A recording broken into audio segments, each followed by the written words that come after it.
all this time, Shaq wants to buy the Orlando Magic. After all these years went by, Shaq want to team up with 3D Dennis Scott and buy the Orlando Magic. Hmm, interesting. Very interesting. They see what's going on out here. They see what we doing. They see the draft picks. They see what we building. They see the future of Orlando Magic basketball. They see the new era of Orlando Magic basketball coming, and they want to be a part of it. Can't blame them, but they definitely want to be a part of it.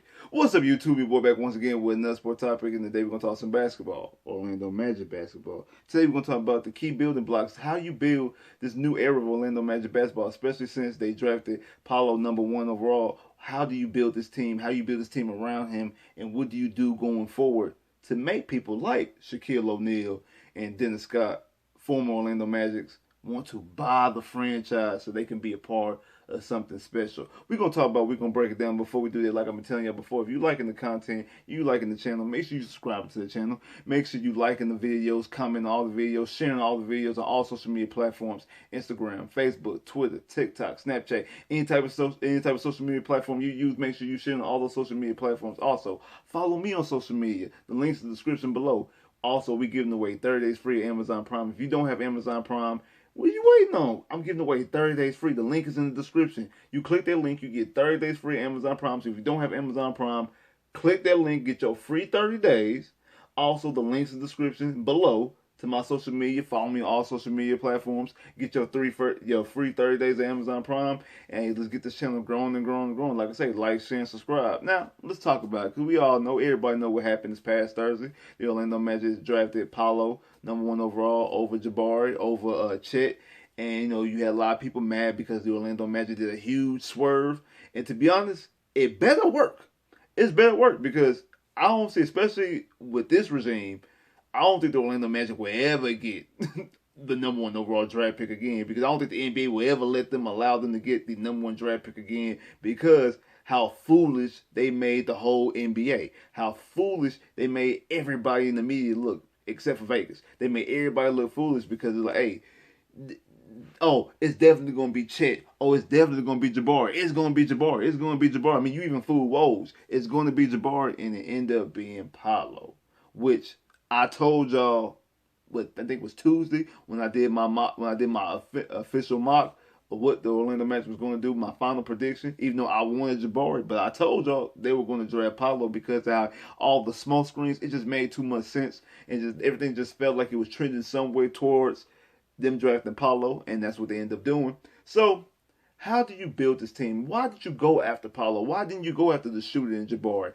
Why did you go after the guy who played high school basketball and AU basketball with Jalen Suggs and Chet Holmgren and things like that? Why you didn't take that risk with people want to say he's a unicorn, which I have my doubts on Chet, but people out there saying that he was going to be a unicorn. I have my doubts, but that's what people were saying. So why did you go with Paolo? Because Paolo was the best player in college basketball last year. I mean, he was on Duke, went to the Final Four, played great throughout the whole season. He was an offensive monster. He's a guy who just go out there flat out and get buckets. It's something the Orlando Magic need. The Orlando Magic needs somebody to go out there and get buckets. When you look at the Orlando Magic roster and you look at last year what they did, the leading scorer was Cole Anthony, averaging 16.3 points a game off of 31.7 minutes a game. That's your leading scorer. Your second leading scorer was France, averaging 15.2, which was rookie last year, off of 30.7 minutes a game. Third is Wendell Carter, averaging 15 minutes a game off of 29.9, 15 points a game off of 29.9 minutes a game. That's your third leading scorer. Your fourth leading scorer is Jalen Suggs with 11.8 off of 27.2 minutes a game. That was your fourth leading scorer. And then fifth, your fifth in the round of the top five is Gary Harris with 11.1 off of 28.4 minutes a game. Now, I'm gonna throw this name out there, even though he didn't play, the sample size is small because of how long he played, how many games he played, and his minutes. But Markelle Fultz comes in at 6, right under Gary Harris and right above Mo Bamba, with 10.9 points a game off of 19.4 minutes per game. I'm gonna go back to Markel in a minute, but just the top four and top five, but really the top four because I don't think Gary Harris is still gonna be on the team next year. I don't think he's gonna be resigned.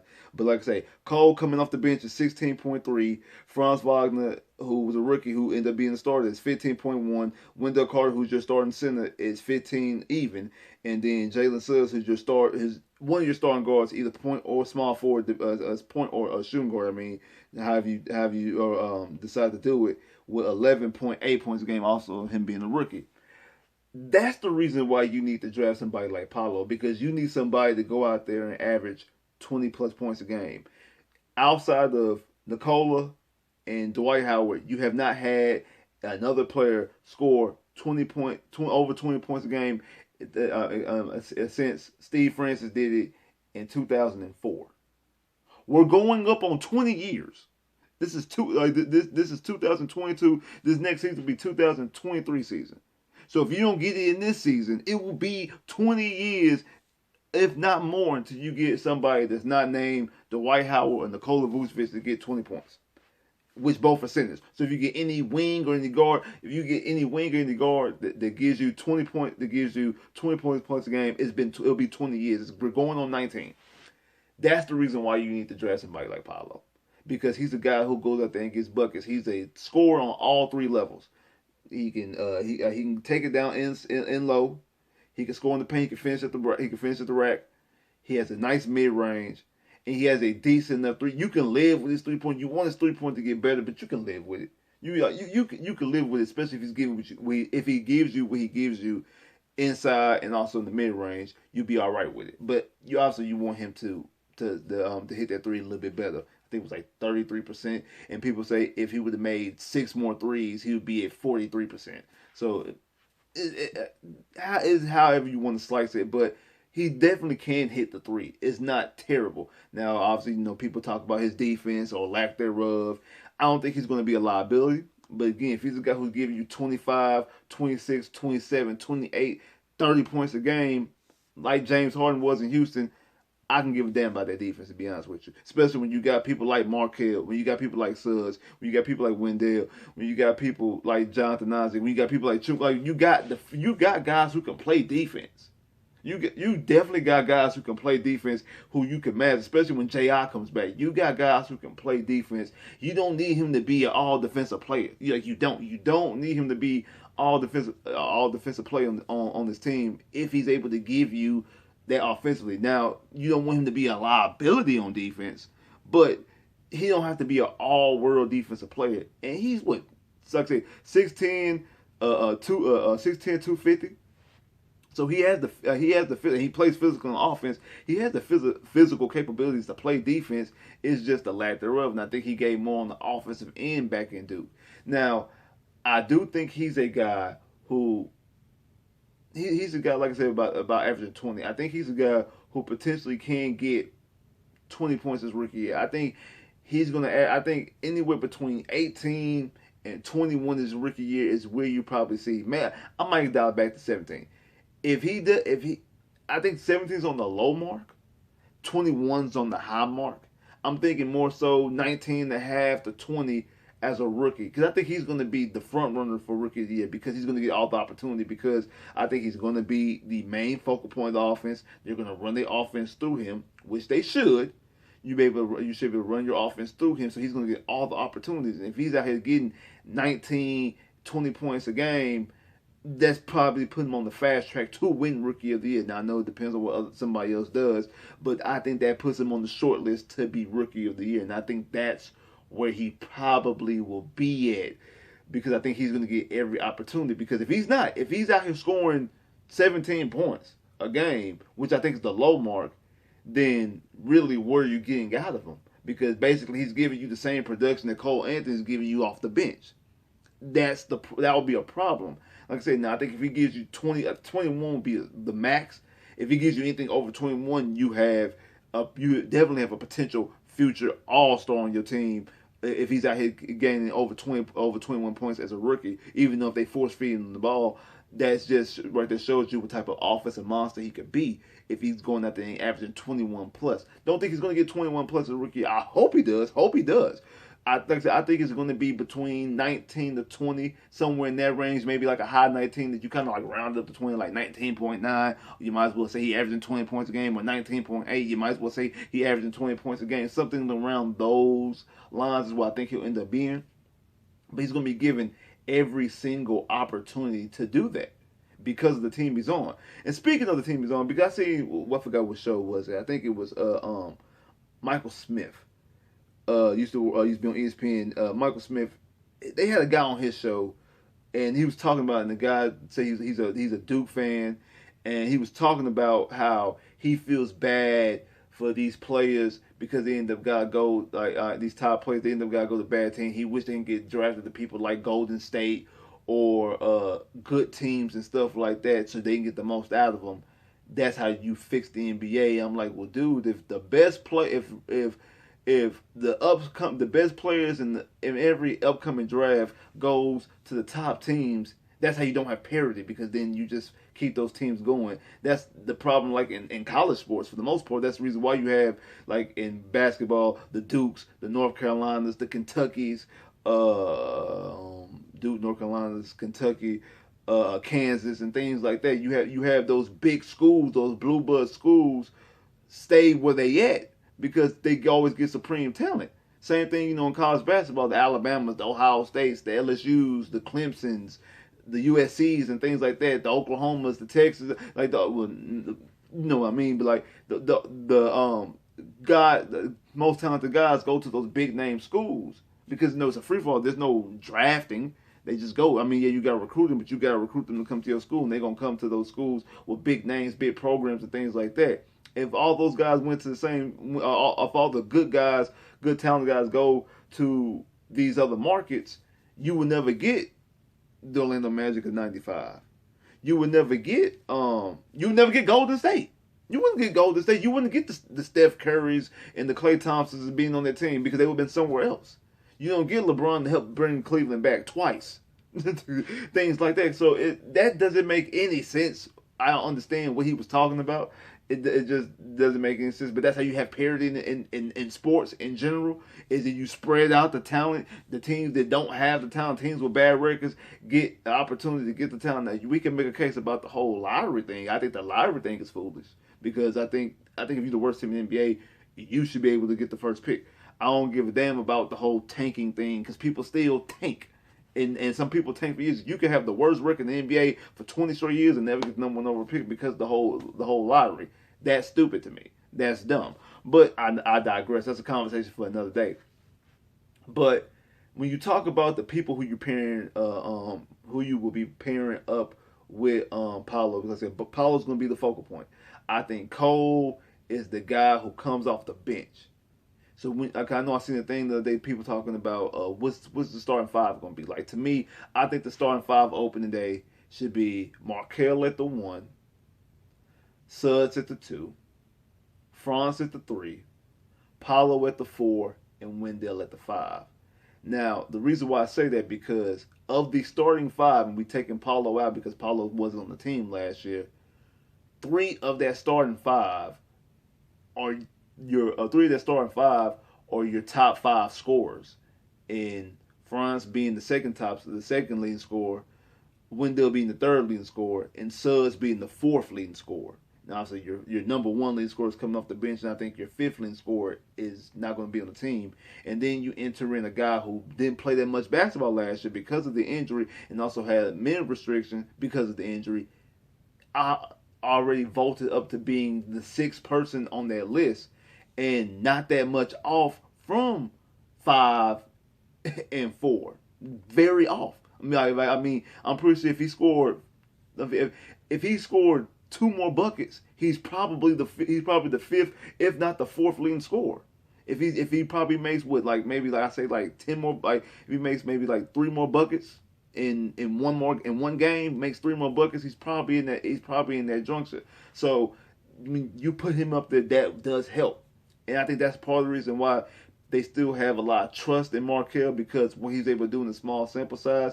And when I hear people talking about, Y'all need to get rid of Markel, and Markel don't do nothing. Like people still see Markel in the whole Philadelphia light, not what he did one before the bubble, in the 2020 season, but right before the bubble, what he was doing then, and then what he was doing in the 2021 season before he tore his ACL.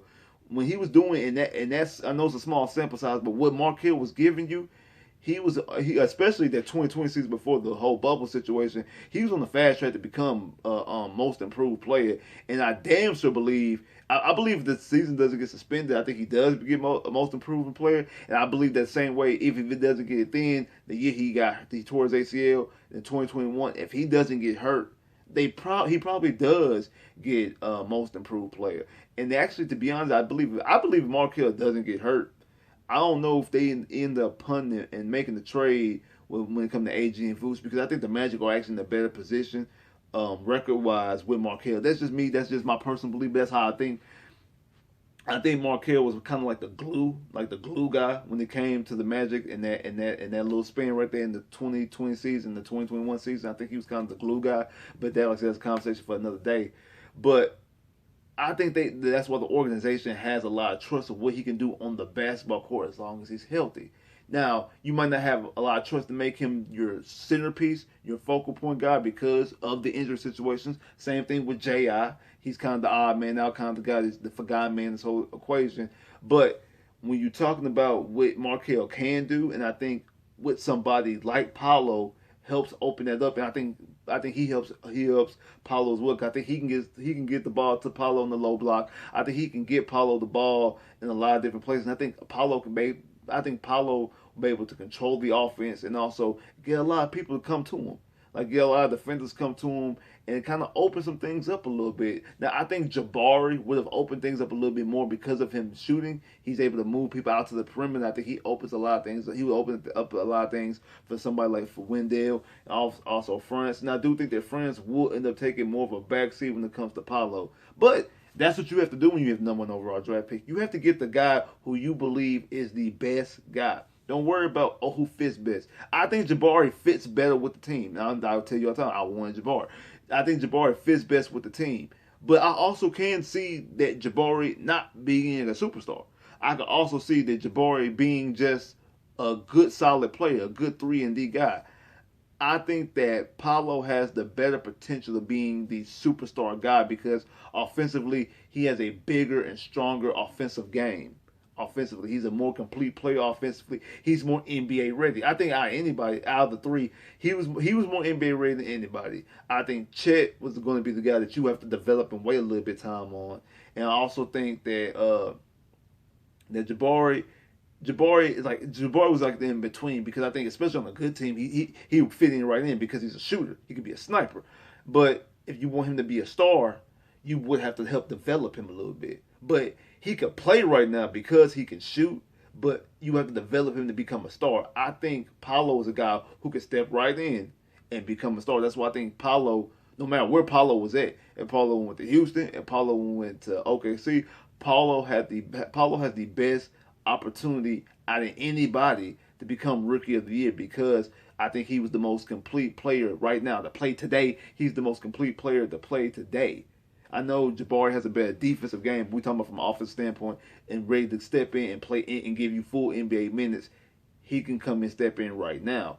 And I think that's the reason why, especially being in Orlando where he's the number one pick, you don't have a centerpiece. You don't have a superstar. It ain't like in Houston where you have Jalen Green. It's not like in OKC where you have Shaq. Paolo will be the guy. I know a lot of us we like France, even though I wasn't all that high on France during the draft last year, and France definitely shit me up. But we can't sit up here and say, okay, we think that France is going to be the guy. Like I don't think even the most optimistic Magic fan be like, okay, yeah, Franz Wagner, that's the franchise guy. I mean, you might want him to be the franchise guy, but I don't think you'd see that in him yet, or see that in that he possibly could be. Paolo, you can. And obviously, clearly, that's who the Magic hits their wagon to draft him number one overall. He's going to be the guy. And a lot of Rocket fans, I'm gonna say this real quick. I know a lot of y'all want to talk about how he doesn't look happy. I seen a meme about him going to the Lakers in 5 years. If you go look at any of Paolo's pictures, even when they won and got into the Final Four at Duke, he still wasn't smiling. He doesn't seem like a guy who smiles a lot, or just when they catch him on camera, he don't smile. Like he's just not. Maybe he just has more of a steel face, but he's like that majority of his pictures I see. Even in happy situations at Duke, when he's celebrating championships at Duke or getting in championship games at Duke, he doesn't look like he's out there smiling. So I'm not reading no stock into that. I know Rocket fans or people won't read stock in that because they mad. Which they got Jabari, who's a good player, but you can tell that they really wanted Paolo because the Rocket fans are really out here. Y'all just really out here memeing your boy. Cause I get DMs all the time from y'all really out here memeing your boy. Y'all don't do your boy like that. Don't do your boy like that. But anyway, I just want to say just want to say that real quick. But I do think, like I said, when you look at with potential starting five, and like I said, Cole last year led the league in scoring, led the team in scoring, coming off the bench. What Cole gave you is damn good. It actually is. What Cole giving you 16 points off the bench is actually good. That's great. That's good production from your bench player. The problem is he's the leading scorer. That's the problem. You shouldn't have your leading scorer should not be scoring 16 points. Your leading scorer at the bare minimum. If you want to be your lead scorer at the bare minimum needs to be scoring 18 and a half. And that's not good. That's only acceptable if your leading scorer is scoring 18 and a half, your second leading scorer is scoring 18.4, your third leading scorer is scoring 18 even, your fourth leading scorer is scoring 17, like something like that. Like if you're all like the ball like what is it the Spurs, like everybody spreading it around and y'all winning games, but everybody's involved. But that's not the case here in Orlando. So right here, Paolo will be the guy that can give you, I think career, or at least sometime in his career, maybe not for a career average, but sometime in his career, I think he could be a 25 to 27, 5 assists, 7, 8 rebounds a game type guy. I think he could be a guy that gets you 27, 5, and 8. Easy. Definitely get you 25, 5, 5. Damn sure easy. But I think he can give you like 27, 5, and 8. I think that could be this guy, and that will put you into superstar category. That'll put you in all-star category, and I think that could be a guy who can lead you and lead this franchise. And that's the reason why somebody like Shaq and Dennis Scott, who drafted by the Magic, went to the finals with the Magic, was a young team. They see the same type of energy, and you see also the close-knit. You see how everybody's cool with each other and things like that. You see how everybody following each other on Instagram, and now you see everybody hanging out, doing other stuff like that. Not just just doing other stuff together. I think there's a real close knit family, and I think that I see the chemistry that's being built, and I think Paolo fits in right along with that. And I think Shaq and 3D noticed that because that's how it was with them back in '94 and '95 up until Shaq left. And actually, even you hear podcasts that even after Shaq left, Shaq was still hanging outside Penny. Shaq was still hanging with them, with 3D and Nick Anderson and stuff like that. So it makes sense for him wanting to buy the Magic, seeing what they're doing, because I think he knows that something's good on their roster. That this new era of Magic basketball is about to be something special. Like, subscribe if you haven't. Comment below if you haven't. Click that bell, get more videos. I'll holla.